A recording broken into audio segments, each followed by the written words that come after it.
जय मसीह के दोस्तों, good morning, praise the Lord. प्रभु यीशु मसीह के सामर्थी नाम से फिर से एक बार आज के मॉर्निंग मन्ना सेशन में आप सभी का स्वागत करता हूं। आओ तो दोस्तों, आज के दिन की हम शुरुआत करेंगे परमेश्वर के वचन के साथ। आज के स्टडी के लिए हम देखने जा रहे हैं यूहन्ना रचित सुसमाचार, उसका 3रा अध्याय, 3रा और 4था वचन मैं आपके लिए पढ़ना चाहूंगा, हम सुनेंगे। यीशु ने उसको उत्तर दिया, मैं तुझसे सच सच कहता हूं, यदि कोई नए सिरे से न जन्मे तो परमेश्वर का राज्य देख नहीं सकता। Hallelujah, praise the Lord. यूहन्ना रचित सुसमाचार 3रा अध्याय पहले वचन से जब आप पढ़ेंगे तो आप देख सकते हैं वहां पर प्रभु यीशु मसीह और निकोदेमुस के बीच में बातचीत हो रही है। और जब बातचीत हो रही है तो 3रे वचन में प्रभु यीशु कहते, जब तक व्यक्ति नए सिरे से जन्म ना ले तो वो व्यक्ति परमेश्वर का राज्य देख नहीं सकता। जब प्रभु यीशु मसीह ने यह बात बताई तो निकोदेमुस को एक प्रश्न होता है जो 4th वचन में हम देखने जा रहे हैं। मैं आपके लिए पढ़ना चाहूंगा। निकोदेमुस ने उससे कहा, मनुष्य जब बूढ़ा हो गया तो कैसे जन्म ले सकता है? क्या वह अपनी माता के गर्भ में दूसरी बार प्रवेश करके जन्म ले सकता है? अभी निकोदेमुस को एक प्रश्न होता है, प्रभु यीशु आपने कहा व्यक्ति को नए सिरे से जन्म लेना चाहिए। तो यह व्यक्ति ऐसा सोचता है, एक व्यक्ति जो बड़ा हो जाता है, बूढ़ा हो जाता है, वो फिर से अपने माता के गर्भ में कैसे जा सकता है? वो व्यक्ति कैसे माता के गर्भ में फिर से जाएगा और फिर से जन्म लेगा? ये कैसे हो सकता है? तो समझने की बात यह है मेरे प्रियो, यहां पर प्रभु यीशु मसीह नए सिरे से जन्म की बात कर रहे हैं। और प्रभु यीशु मसीह जो नए सिरे से जन्म लेने की बात कर रहे हैं वो आत्मिक बात है, वो आत्मा में जन्म लेने की बात है।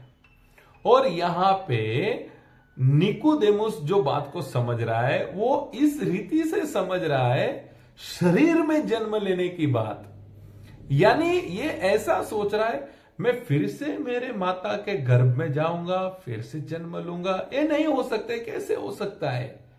क्योंकि प्रभु यीशु आत्मा में जन्म लेने की बात कर रहे हैं और यह व्यक्ति शरीर में जन्म लेने की बात कर रहा है। तो मैं आप सभी को प्रभु के दास होने से कहना चाहता हूं, आत्मा में जन्म लेना, नए सिरे से जन्म लेना एक विश्वासी के लिए, प्रभु यीशु मसीह को मानने वाले व्यक्ति के लिए बहुत बहुत इंपॉर्टेंट अनुभव है। बहुत जरूरी है, व्यक्ति नए सिरे से जन्म लेना चाहिए। ओके, जिस रीति से आदमी शरीर में जन्म लेता है उसी व्यक्ति से प्रभु यीशु मसीह पर विश्वास करके अपने जीवन को प्रभु को सौंपकर वो आत्मा में भी नए सिरे से जन्म लेता है। जैसे व्यक्ति शरीर में जन्म लेता है और उसके जीवन में विकास होता है, कुछ सालों के बाद वो खड़ा होने लगता है, कुछ सालों के बाद चलने लगता है, कुछ सालों के बाद खाना खाता है, कुछ सालों के बाद बोलने लगता है, स्कूल जाता है, कॉलेज जाता है, बिजनेस करता है, जॉब करता है, शादी करता है। तो जिस तरह से उम्र के हिसाब से जवाबदारियां आती है, उम्र के हिसाब से डेवलपमेंट होता है, उम्र के हिसाब से जीवन बनता है, तो जिस तरह से शरीर में जन्म लेने के बाद विकास को हम देख सकते हैं, बदलाव को हम देख सकते हैं, उसी तरह से मेरे प्रियो, जो व्यक्ति आत्मा में जन्म लेता है, आत्मा में भी उसका विकास होना जरूरी है। अगर कोई व्यक्ति शरीर में जन्म लेता है और उसका विकास नहीं होता तो माता पिता के लिए बहुत बड़ी समस्या होती है। तो जिस तरह से शरीर में विकास होता है, व्यक्ति जब नए सिरे से जन्म लेता है, व्यक्ति जब आत्मा में जन्म लेता है, तो उसे भी विकास होना जरूरी है। तो किस रीति से व्यक्ति आत्मा में विकास हो सकता है? उसका प्रार्थना का जीवन बदलना चाहिए, बाइबल पढ़ने का, बाइबल स्टडी का जीवन बदलना चाहिए, उसका व्यवहार, उसका बातें करना, उसका कलीसिया में जाना, उसका आराधना करना, उसका दान दशमांश देना, जैसे जैसे वो बड़ा होता जाता है उसकी समझ में बदलाव आता है, अंडरस्टैंडिंग में बदलाव आता है, और जैसे जैसे आत्मा में बड़ा होता है उसी तरह से शरीर में जिस रीति से विकास होता है, आत्मा में भी उसका विकास होने लगता है। तो मेरे प्रियो, जैसे हम शरीर में जन्म लेते हैं और हमारा विकास होता है और विकास होना जरूरी होता है, उसी रीति से मेरे प्रियो जब हम आत्मा में जन्म लिए हैं तो आत्मा में भी विकास होना जरूरी है, और हमें आत्मा में भी विकास हमारा होना चाहिए। लेकिन जब शरीर में विकास नहीं होता है, कुछ सालों के बाद जब बच्चा जन्म लेता है और वो बोल नहीं सकता, माता पिता के लिए बहुत बड़ा प्रश्न हो जाता है। जब बच्चा जन्म लेने के बाद कुछ सालों के बाद अपने पैरों पे खड़ा नहीं हो सकता, चल नहीं सकता, तो माता पिता के लिए बहुत बड़ी समस्या बन जाता है। उसी रीति से आत्मा में जन्म लेने के बाद जब व्यक्ति के जीवन में विकास नहीं दिखता है, तो आत्मिक जीवन के लिए ये बहुत बड़ा प्रश्न बन जाता है, बहुत बड़ी समस्या बन जाता है।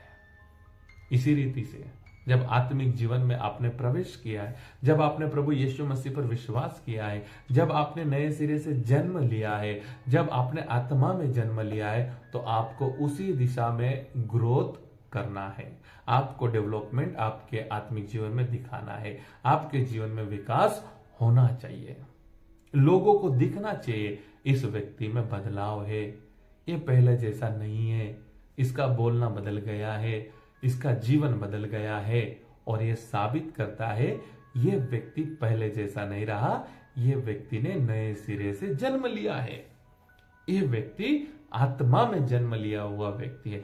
मेरे प्रियो, जो व्यक्ति शरीर से जन्म लेता है, शरीर में आगे बढ़ता है, और आगे बढ़ना जरूरी होता है। इसी रीति से मेरे प्रियो, जो व्यक्ति आत्मा में जन्म लेता है वो भी आत्मा में आगे बढ़ता है, आत्मा में बोलता है, आत्मा में चलता है, आत्मा में परमेश्वर के वो आगे बढ़ता है। तो आज के वचन से अगर आपका नए सिरे से जन्म हुआ है, अगर आप कहते हैं अपने आप को मेरा नया जन्म हुआ है, अगर आप कहते हैं मैंने मेरा जीवन प्रभु यीशु मसीह को सौंप दिया है, अगर आप कहते हैं मैंने प्रभु यीशु मसीह पर विश्वास किया है, तो आपके जीवन में बदलाव दिखना जरूरी है, आत्मा में आपको जीवन जीना जरूरी है। बुरी आदतों को छोड़ना पड़ेगा, बुरी संगत को छोड़ना पड़ेगा, बुरी बातों को छोड़ना पड़ेगा, बुराई को छोड़ना पड़ेगा, पाप को छोड़ना पड़ेगा, क्योंकि जब आदमी आत्मा में जन्म ले लेता है तो आत्मा में बढ़ता है, विकास होता है, बदलाव आता है। तो आज के वचन से परमेश्वर आप सभी को सहाय करे, मदद करे। अगर आपने आत्मा में जन्म लिया है तो परमेश्वर का अनुग्रह रहे, आप आत्मा में बढ़ते जाए। हम आत्मा में जितने भी जन्म लिए हुए लोग हैं, हमने जितने भी लोगों ने नए सिरे से जन्म लिया है, हमें उसी दिशा में आगे बढ़ना है, और शरीर में जैसे विकास होता है आत्मा में भी विकास होना जरूरी है। अब तक आपने वचन को सुना, मैं आप सभी को धन्यवाद करता हूं, और मेरा आप सभी से रिक्वेस्ट है वचन को आगे शेयर कीजिए, आपके फैमिली मेंबर्स में, आपके जो फ्रेंड सर्कल है, जितने भी आपके व्हाट्सएप ग्रुप्स हैं। और अगर मैं आपको रिक्वेस्ट करता हूं, अगर आप इच्छा रखते हैं तो आपके जो व्हाट्सएप ग्रुप्स है आप मुझे उसमें ऐड कर सकते हैं, ताकि हर रोज सुबह 6 बजे मॉर्निंग मन्ना का वचन का वीडियो मैं उस ग्रुप में शेयर कर सकता हूं, ताकि बहुत से लोग वचन को सुन सके। स्क्रीन पर मेरा नंबर है, आप मुझे कॉल कर सकते हैं, मेरे साथ बात कर सकते हैं, ये मेरा व्हाट्सएप नंबर है, आप मुझे मैसेज भी कर सकते हैं। आज के वचन से परमेश्वर आत्मा में चलने के लिए, आत्मा में ग्रो होने के लिए आप सभी को अनुग्रह करें। God bless you, have a nice day.